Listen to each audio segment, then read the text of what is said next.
All right, thanks for sticking around for the #1 Cochran Sports Showdown. I'm Rich Walsh in for Bob Pompiani tonight, who has the night off, and we have a lot to talk about tonight. The two NFL championship games, AFC, NFC, two pretty good games. A lot of mistakes in those games. We want to get into that. And also, what are the Steelers going to do about their offensive coordinator? I interviewed another guy today, and we have an all-star cast to discuss these issues with today. The two Chris's. We did this on purpose. We got Chris Mueller from 93.7 The Fan and Chris Adamski, the beat writer for the Steelers from the Pittsburgh Tribune-Review. And, you know, one of the things I want to start off with, guys, is we watch both of those championship games, okay? And I'll start with you, Chris, because you're at the Steelers every day. This Chris yes, Adamski. Chris. And I wanted to get into how far are the Steelers away after you watching these four teams play today?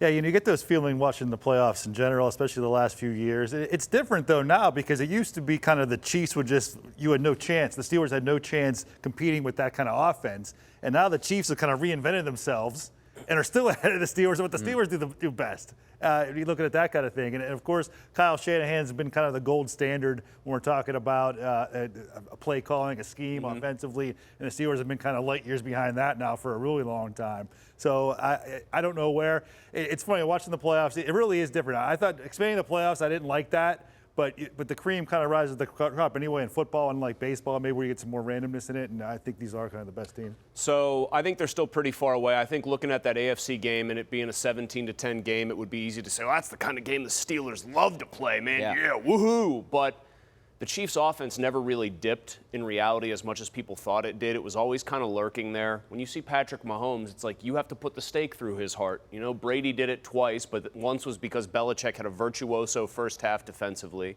The other time it was because I think there were more healthy ankles on this panel than among his two tackles in the Super Bowl. So that guy's always going to make it feel to me like they're far away in their own conference. Oh, by the way, maybe the next most talented quarterback in the entire NFL, besides probably Mahomes, Allen, Jackson, now has a real head coach finally in Justin Herbert and the Chargers. So that's going to be a team that's a force to be reckoned with. Oh, by the way, Joe Burrow will be healthy again next year. You look at the roster of quarterbacks in their own conference. You look at just Mahomes as the boogeyman, also has the best offensive mind in the game, calling plays for him and designing plays. They still feel far off. And just to look at the NFC, I know it's not what the Steelers need to care about. You've got two great play callers, Shanahan and Ben Johnson. And by the way, Brad Holmes, the Lions GM, those are two awesome rosters top to bottom too. John Lynch, Brad Holmes, they both built big, bruising rosters, which the Steelers want, Chris. But guess what they also combine with that? Great play calling, innovative decision making, more on that later, Richie. And they're not afraid to play to win. So I still feel like they're pretty far away because they don't have the quarterback. They don't even have a guy calling plays technically right now, and the roster still has some holes. And you didn't even mention C.J. Stroud. You got to compete with Houston now, too. They look like an up-and-coming If I named all the quarterbacks in the AFC who they're going to have to go through, I'd name the whole conference just about. My takeaway is that the Chiefs it's almost unfair. I mean, they've had the best offense or the kind of generational offense almost for half a decade now, and now they have one of the best defense. The way they've kind of transformed their team and somehow built themselves a defense that can. It's not just that they built it; it's that they're confident winning that way. I think you could have seen the Chiefs in years past go silent the way they did offensively after the opening part of the game where they came out firing and Kelsey's, on fire, whatever, and they go like punt, missed field, whatever. I think you would have seen that team maybe crumble in those situations against a different opponent maybe or just previously. Now they're not only really good on defense, as a team, they're comfortable enough to go and play games that way. You know what else they have? I didn't even mention this. They got Steve Spagnuolo, who feels like Dick LeBeau 2.0, a guy who's not really good enough to be a head coach. He's clearly not head coach material, and he's on a team where he's probably pretty happy being the defensive difference maker with a juggernaut offense usually. I mean, I think they've got a really good, perfect storm going up there that's going to make them tough, Richie. All right, let's table the AFC Championship. I want to start with the NFC Championship because everyone around here wants a gambler as a head coach, and you saw what happened today, Chris. I don't know what Dan Campbell was thinking on both those fourth downs to go for it. I guess he wants to put the game away, but you had a 14-point lead in that situation. That first one, then all of a sudden, that gave San Fran momentum, and they're right back in this game. So Dan Campbell made two horrible, indefensible decisions game management-wise in this game. He went for 3 at the end of the first half when he should have gone for the touchdown.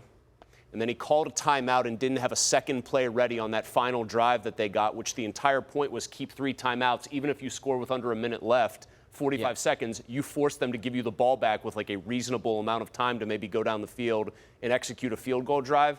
I got no problem with everything else he did. Going for it on 4th down twice, it was the right play by the analytics. Every analytical play he made was correct by the numbers, except the first half field goal. Is it Dan Campbell's fault, process-wise, that in terms of the execution, Josh Reynolds had a ball hit his hands? I was a little behind him, but you're a wide receiver in the NFL, make the catch. And then had a ball hit him where the 8 connects in the middle and just boom, right off the breadbasket. Is it his fault Jahmyr Gibbs fumbled after that? It's another turning point. The guy's process is going to get vilified because so many wannabe football coaches think they would know what to do in that situation when it was the execution of the players that really screwed them over in that game. But the second one, let me cut you off. That second one could have tied the game.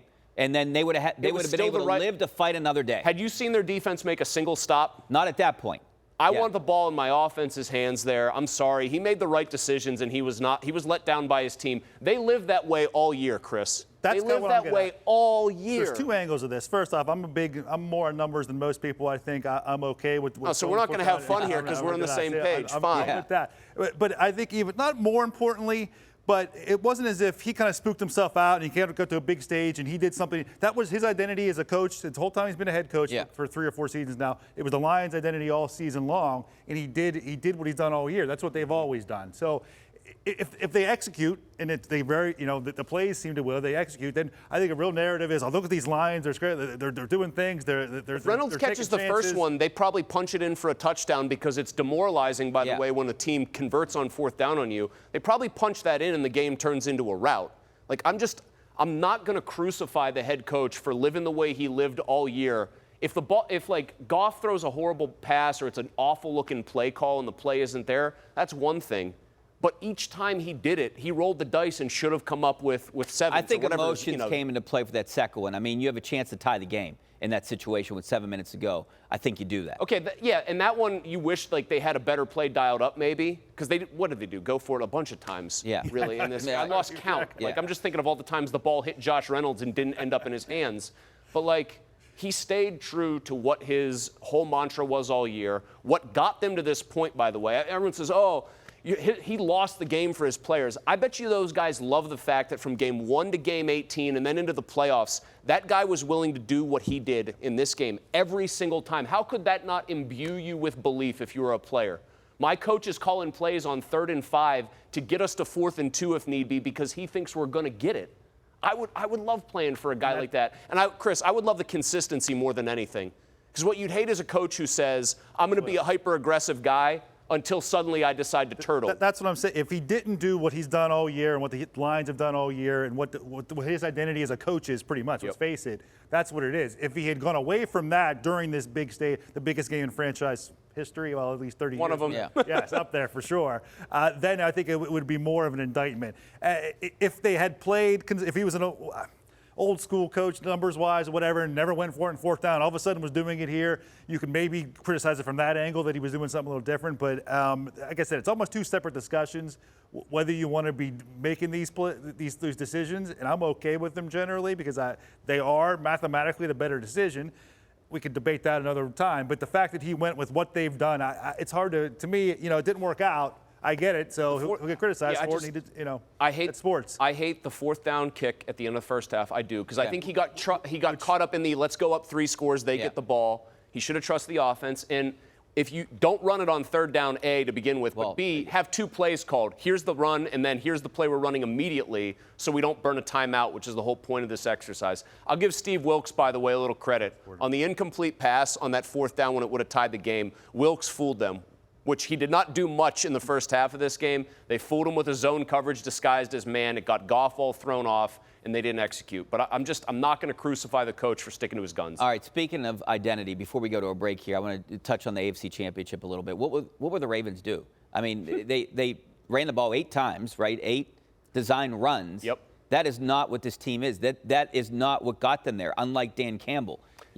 Why in the world did this team fold when it counted the most?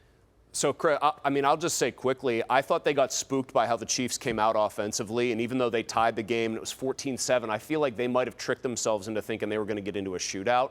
when your defense starts rolling up stop after stop in the second half and they're playing great, man, don't you want to start like getting back to your bread and butter? The game is still right there for you. You're down 10, but like you start running the ball at Kansas City, maybe you plant doubt. I thought maybe even, and Tony Romo said it. I don't know how he presented it. Oh, Jim! Hey, Jim! Whoa! Whoa! I'm going to tell you guys a little secret about the conversations we've had. They want to intimidate Patrick Mahomes, and you could tell they were doing that. And they took the personal fouls because of it. And I don't know, because Suggs was there and Ray Lewis was there or whatever it was. They seemed to almost get away. That to me was almost like a big stage moment where they kind of went away from what they were doing. Instead of concentrating on what was important in the game, they were. That was part of it, but that was one of the downfalls of the Ravens today, I think, too. All right, it was a tough loss for the Ravens. We got to take a break here. Coming up next, I'm going to talk a little bit about Patrick Mahomes and where he ranks all-time franchise quarterbacks. That's coming up next.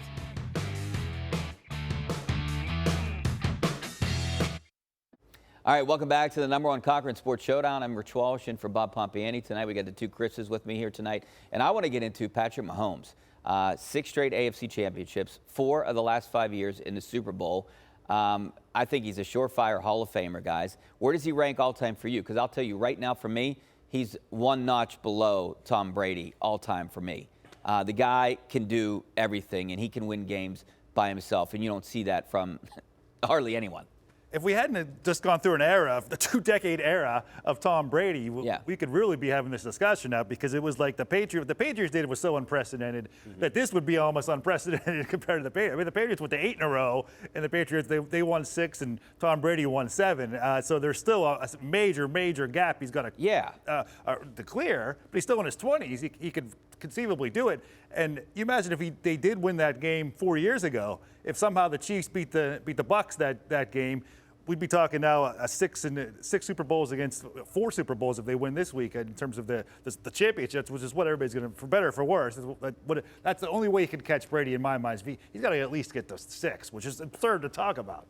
So I think it's Brady with 35 playoff wins. Montana now has 16, and then Mahomes is tied with 14, which is insane that Brady has more than the next 2 on the list. Yeah. But I think Mahomes is right now the second best quarterback to ever live. I think when it's all said and done, he will be the best to ever live, even if he doesn't get 7 Super Bowls. And this is why. He can hurt you. There was an obvious blueprint to beating Brady. You pressure him up the middle, he's even more susceptible to it than your average quarterback. This guy's got an offensive head coach who also calls the plays. You don't have to worry about turnover at that position like Brady kind of had to navigate. Also with a defensive head coach who actively tried to trade him when he wasn't done winning Super Bowls, which is insane. And then you have Mahomes being young. He knows how to scramble. He does the one thing I never hear people talk about. I give Romo credit, which I'm grudgingly doing anymore. He manipulates defenders with his eyes unbelievably well. And then I thought you saw today, he just picked apart a zone. They're going to have to find somebody eventually to replace Kelsey, who's got that like one shared brain kind of thing going. But 2 years ago, you would have said how are they going to replace Tyreek Hill? Oh, we're going to go out and win 2 of the next 3 Super Bowls. Thanks. They let maybe the best receiver go. I think he will be the GOAT. I think he's the most naturally gifted player to ever play the position, and he's got a coach who's going to bring the absolute most out of him. If he wins a Super Bowl this year, if they win this game, and what was his worst season, the Chiefs' worst season, the worst offensive season they've had since he's been. They don't have a receiver. And you look at the talent around him, and that's Brady-like too. Some of those Patriots wide receiver cores that he pulled up. Winning one without Tyreek Hill already, and this season, I remember Christmas Day they lost to the Raiders and just looked completely out of putrid. Yeah. I mean, do you really think they have this kind of run in them? And it's. I actually did. I just wish I had placed a wager that indicated my faith. I think he'll be the best ever, though. Bottom line, I just think he's got a force multiplier at head coach. And you know what else was another thing with Brady? Could never win unless he had the first-round bye. Remember that whole, if you send Tom Brady to a wild card game, he's in trouble. Well, Patrick Mahomes just became the road warrior here for 2 games, going through the 2 best teams in the conference that I think most people thought were the 2 favorites to win it. The guy he's the Terminator, man. And the fact that he sounds like Kermit the Frog makes that all the harder to take. I guess we'll find out in 2 weeks if it's offensive scheme or if it's a franchise-type quarterback with a guy like Patrick Mahomes who's going to win that game. I like the Chiefs right now getting 2.5 points, but we're going to talk a little bit about the Steelers and what they're going to do at offensive coordinator. They brought another guy in today, a former head coach who runs an offense like the Steelers want, their identity. That's all next. Stay right there. All right, welcome back to the #1 Cochran Sports Showdown. I'm Rich Walsh along with Chris Adamski and Chris Mueller. And now I want to talk a little bit about the Steelers' offensive coordinator situation. They lost a chance of getting a guy like Zach Robinson. I think a lot of people were excited about that. But they brought in Arthur Smith today, Chris Mueller. Chris Mueller. But, not great record as a head coach, but pretty good as an offensive coordinator for Tennessee, and it seems exactly what the Steelers want to do. So there are legions of guys. I just mentioned Steve Spagnuolo, not head coach material. Dick LeBeau wasn't, who are good coordinators. I think Smith was a good coordinator in an attack that had a good offensive line, had a hammer, a Hall of Famer, in my opinion, at running back. The one thing the Steelers don't have that those Tennessee teams did, and this is going to sound ridiculous, but Tannehill back then, he was a top 10 talent. He was a 10th overall pick. The guy's every bit of 6'4", 220 and can run and had a great arm. Was just ruined by Adam Gase in Miami. The Steelers do not have a Ryan Tannehill at quarterback, which is kind of a sad thing to admit. The guy I still am intrigued by, even though I keep hearing he might not be a serious candidate, I don't think Thomas Brown should be discounted for what happened in Carolina last year. I still like that guy a lot. That was a dumpster fire because David Tepper made it one.